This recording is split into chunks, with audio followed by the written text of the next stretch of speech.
Welcome to Wyatt Straight Television. I'm your host, Matthew Salanoa, a filmmaker of over 17 years, here to bring you the filmmaker's perspective on television. A voice actor can really give you a distinct character voice. Hey, I'm gorgeous.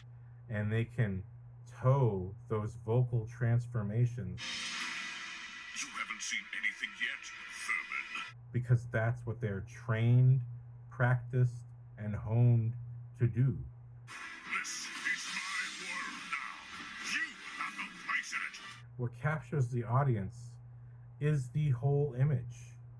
It's the whole experience, not just a good job with the animation, but the voice has to fill that animated character so impeccably well that even someone who's not paying attention goes, "Oh, what is that?" The voice should capture your attention. And this, for me, goes back to Beast Wars. The voice of Optimus Primal by Gary Chalk perfectly expresses that sort of worn but new leadership. Big butt? How do you feel? In a word, pride. Optimus Primal in Beast Wars is a new leader of people who are new to being led. The Maximals were not used to Optimus as a leader, and it's very obvious from the way it's written, from the way it's performed. He is a new leader, they're new to being led, and no one wants to listen to him in the first half of that season. With the repair trauma, we'll lose it for sure. Then we'll have to move it. His spark can't exist outside a living body. I know. It takes a whole half a season of Optimus being right over and over and over again for them to realize maybe I should just listen to Optimus. He is the leader and he's kind of the dad, and he has that voice of kind of a leader and kind of a dad of a bunch of rambunctious monkeys. And, Rat Trap and Cheetor and even Dinobot, to an extent, they're these wild kids who want to all do what they want to do. But if they're going to survive the Beast Wars, they need to listen to Dad Leader, Optimus Primal. Cheetor, you're with me. Jumping gyros. Optimus sure learns a new body fast. Yeah, well, what do you expect? He changes him often enough.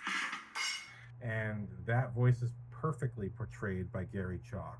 You hear that voice, or at least I do, and I see it, and I'm like, this guy means what he says, and he says what he means. And you get that authenticity right away. And the same goes for Dinobot. You just hear in his voice the passion and the superiority complex that he has. And yet also, when Optimus, again, is right or beats him in battle and does it all the correct way, when he displays honor, the voice acting perfectly delivers the levels of, oh my God, I am humbled by the fact that you're both honorable and you're right. And I'm gonna follow you because every time I don't, I regret it. And his voice conveys. I mean, granted, the animation's doing it as well, but it comes from the voice first. We animate from the voice. And that's what gives us that transformative, pun intended and not intended, but that attention to the vocal transformations a character goes through, that's what gets us there. And you have to have that in order to get the audience. Because if you're an on-screen actor, that's what you've trained to do. You've trained to project your whole body and presence onto the screen. But if you're a voice actor, you've trained to project your voice, your body through your voice, to provide a specific experience that catches the eye and the ear of the audience, so that when the animator animates, they really have a lot to play with in terms of expressing this true journey of emotion. I'm a rat with wheels! You watch Beast Wars, and even as clunky as that early animation is in those first 2 episodes, when they're performing and emoting, there's something there that keeps you going from scene to scene. Hey, I wonder what these gizmos are for.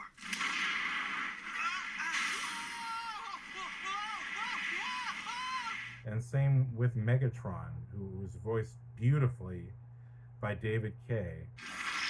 Congratulations, Maximals. You shall have the honor of becoming the first Cybertronian, Fossils.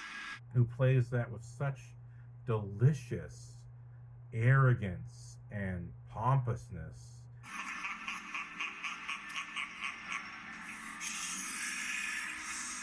And yet also immense threats. Then on now, Black Arachnia, there will be no more betrayals. In scenes when he's supposed to be intimidating, he is terrifying. And in scenes where he's supposed to be funny, he's hilarious.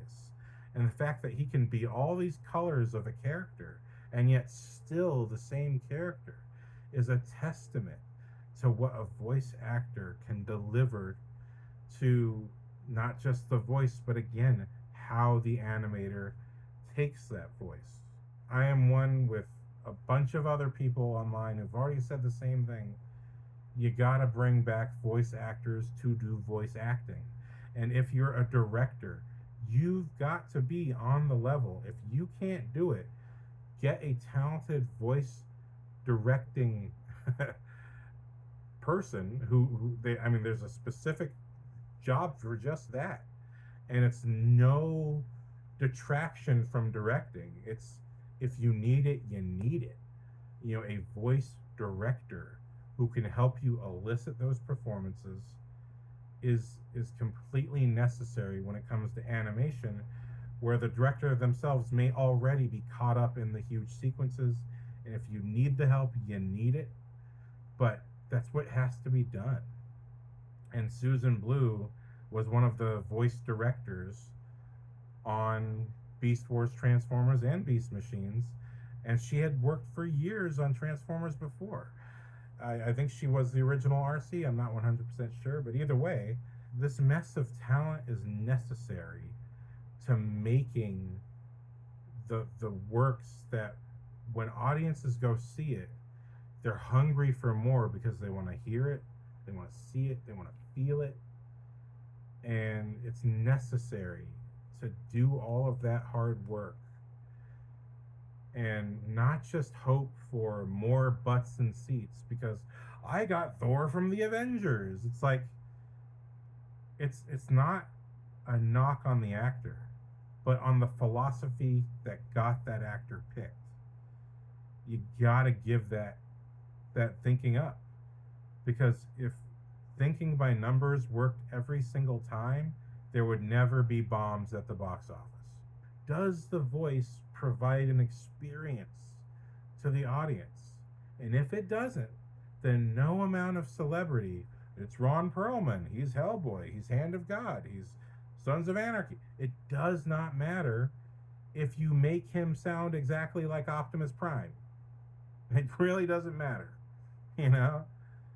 And again, if it's Michelle Yeoh, like her voice, I'm sorry, it does nothing for Airazor.